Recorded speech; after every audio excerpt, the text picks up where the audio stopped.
Welcome back to the Mountain Morning Show. I am thrilled to be joined by children's book author Katie Mullaly, who has created an incredible journey of mindfulness and self-help books cleverly disguised in a children's book. Good morning. Good morning. Thank you for being here. So these are truly unique children's books. We feature a lot of children's books authors, but like I said, this is not just for children. No. These are some very adult, very important topics that you have cleverly crafted into something that you can address from all ages. So I want to start with the first book, The Land of Or. This was really about making good choices. Exactly. I had this idea to create, I had the names of these books, Land of Or, Land of And, Land of I Am, in my head for a few years, and wanted to start creating mindfulness tools for children and wasn't quite sure how those were going to formulate, and luckily those two ideas collided in my head. And a couple of years ago, I've been talking about this new project, as a lot of artists do. Sure. And somebody finally just said, well, just do one. Just start. So Land of Or was the obvious choice to me, because first of all, good choice making is essential across the board, no matter how old you are. It's something that a lot of people can get the concept of. And thirdly, being able to set it in a Moab-like setting. Why not start with the first book in a fantastical landscape that's already here? Well, and kids love that level of adventure that they can sort of live through. But, you know, making good choices, again, sometimes the things that sound so simplistic are the most challenging. And to start that conversation with kids, even if you're totally prepared for it, even if you know exactly what you want to say, you just never know the feedback, the dialogue, what you're going to get. So to have some sort of a roadmap or a tool is just invaluable. Yes, yeah. And with Land of Or, I had looked at so many of the other books on making good choices that are out there for kids.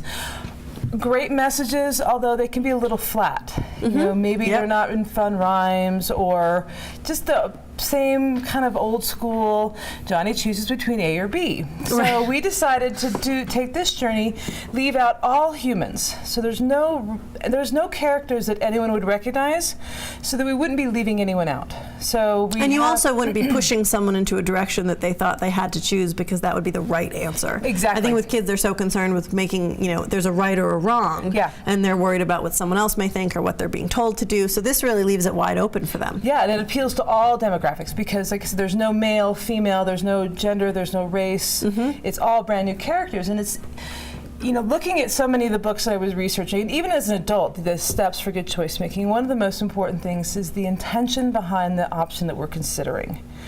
And to be able to put that into a book with fun rhymes, brilliant characters, just, you know, like you say, an adventure. And if kids can leave with that idea, that one simple idea of what is their why behind the options they're thinking about.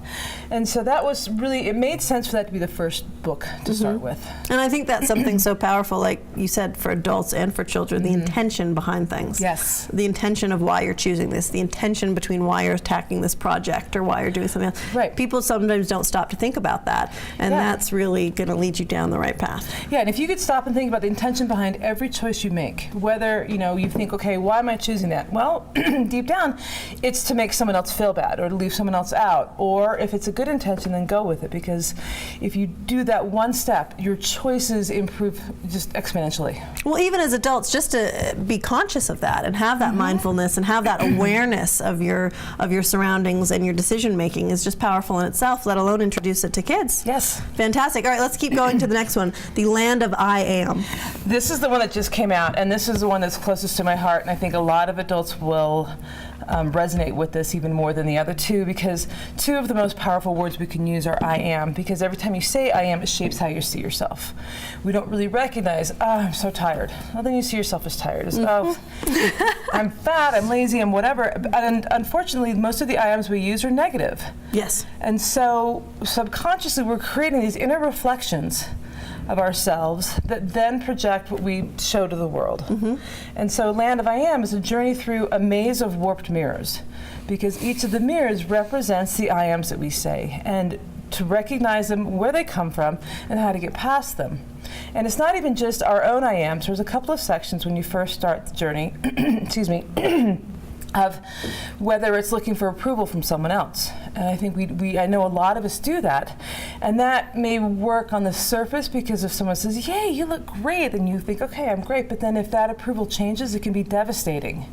And it's totally based on someone else's opinion. Exactly. None of it's coming from Right. yourself. And I think the power of the I am is something that we don't always think about. But when you're constantly labeling yourself this and that, and it's always, I don't say always, but it is more commonly a negative.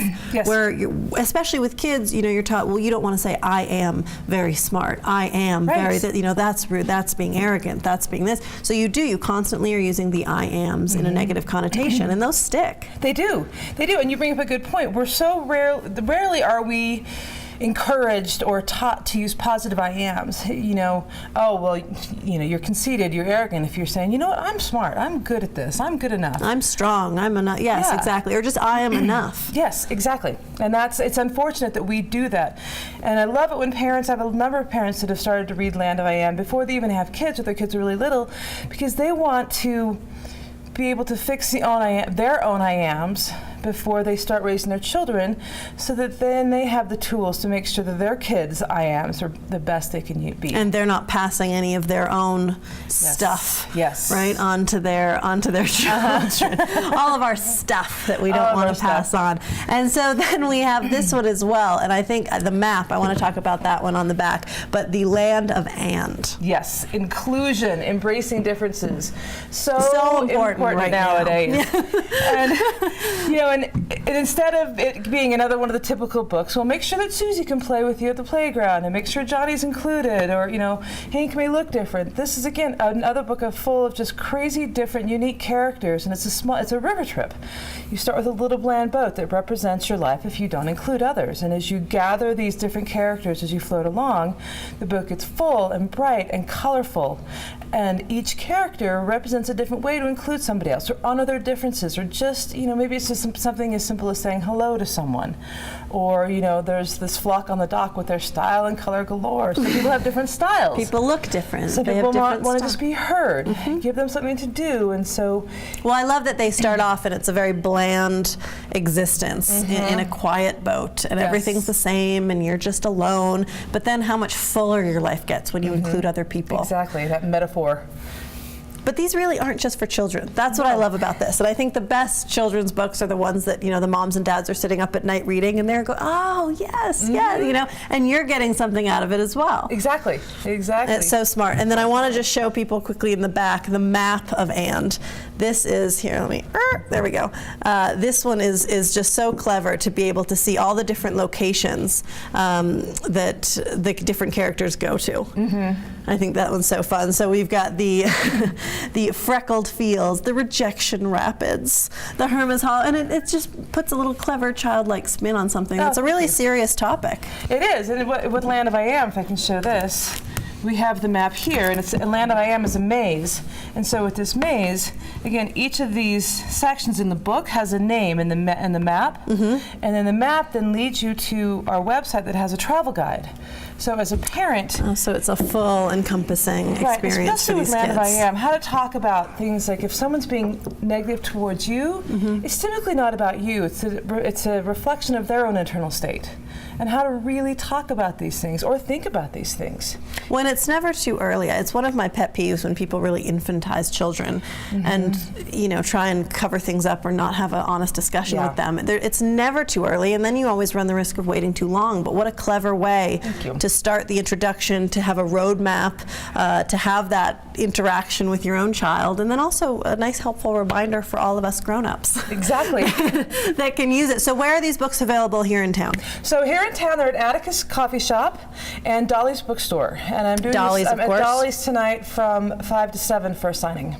Fantastic. You are going to have a packed house, I bet, with all the people in town. Thank you. So yes, Dolly's this evening from 5 to 7. If you want to meet Katie Mullaly and have her explain these fantastic children's books to you, thank you for bringing mindfulness to our kids. Thank you. There's more to come, too. And to the parents, I can see this adventure continuing on for quite some time. Patience is our next one. Congratulations. Thank you. All right, we're going to take a quick break here on the Mountain Morning Show. We'll be back with much more after this.